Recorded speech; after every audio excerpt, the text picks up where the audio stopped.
October 9, 1963.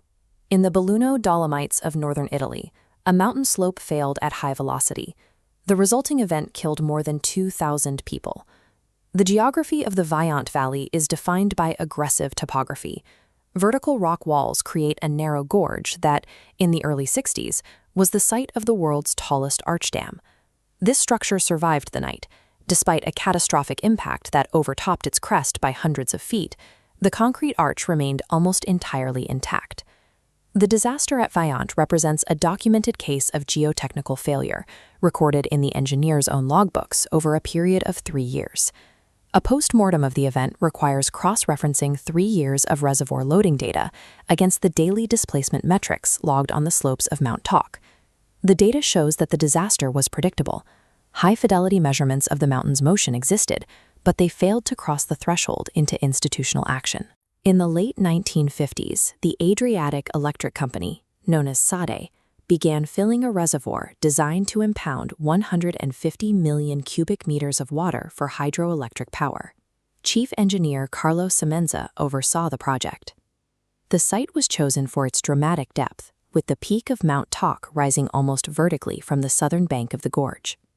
Engineering rigor focused primarily on the dam itself.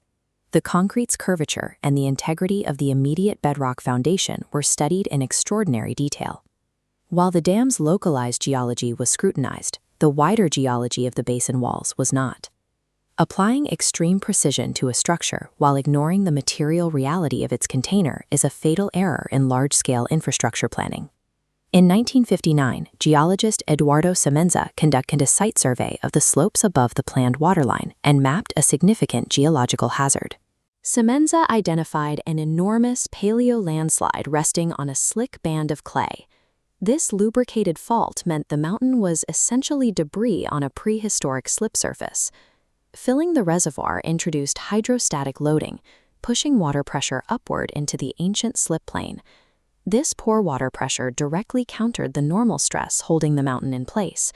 It reduced the frictional resistance of the clay, essentially floating the rock mass on a layer of pressurized water.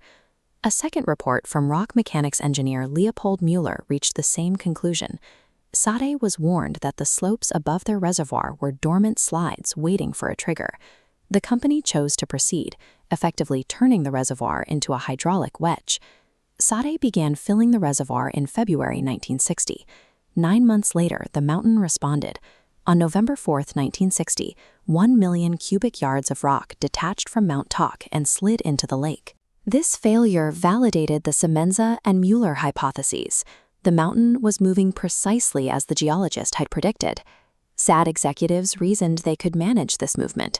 They adopted a managed creep hypothesis, believing they could control the velocity of the landslide by adjusting the reservoir level. They established a 25-meter buffer below the dam crest. They believed this freeboard would absorb any wave generated by a localized rockfall, provided they kept the slope's movement slow. Engineers installed precision survey markers across Mount Toc and began logging daily displacement numbers to track the mountain's reaction to the water. The institutional failure was rooted in the assumption that a geological mass of this scale could be calibrated like a mechanical valve. Through 1961, the curve shifted. The slope moved at over 2 centimeters daily. The data revealed an irreversible ratchet. Every time the water was drawn down, velocity decreased, but never returned to its previous baseline. This occurred because hydrostatic loading permanently sheared the internal clay structures, leaving the slope weaker. On September 15, 1963, displacement jumped to 22 centimeters. In 24 hours, the mountain moved a month's distance. The engineers executed a drawdown, but the mountain no longer responded. The velocity of the slope had decoupled from the water level. By mid-September, the mass had structurally committed to total failure. It was no longer under institutional control. On October 4, 1963, the team measured 20 centimeters of daily movement. The chart showed an irrecoverable vertical trajectory. At 10:39 p.m. on October 9th, the rupture began. 260 million cubic meters of rock detached and entered the reservoir at 30 meters per second. The entire slide came to rest in 45 seconds. This mass transfer displaced 50 million cubic meters of water. A wave rose more than 330 feet above the dam's crest.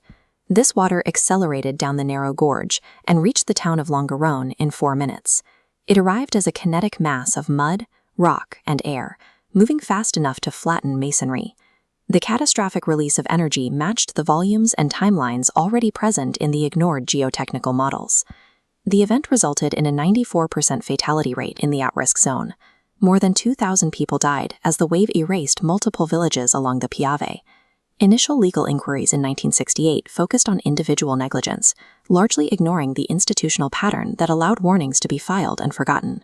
In 1986, a geotechnical reanalysis by Hendron and Patton provided the definitive forensic record, linking the failure back to the specific reservoir conditions. Their work forced a shift in civil engineering. The geology of a reservoir basin must be investigated with the same rigor as the dam foundation itself. The evidence at Vajont includes the 1959 paleolandslide maps, the 1960 initial slide, the accelerating logbooks, and the final peak of 22 centimeters per day.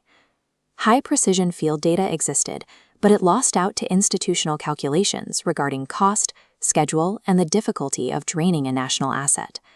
Catastrophic failure is rarely unannounced. Preventing it depends on the ability of an institution to respond to the data it is already collecting.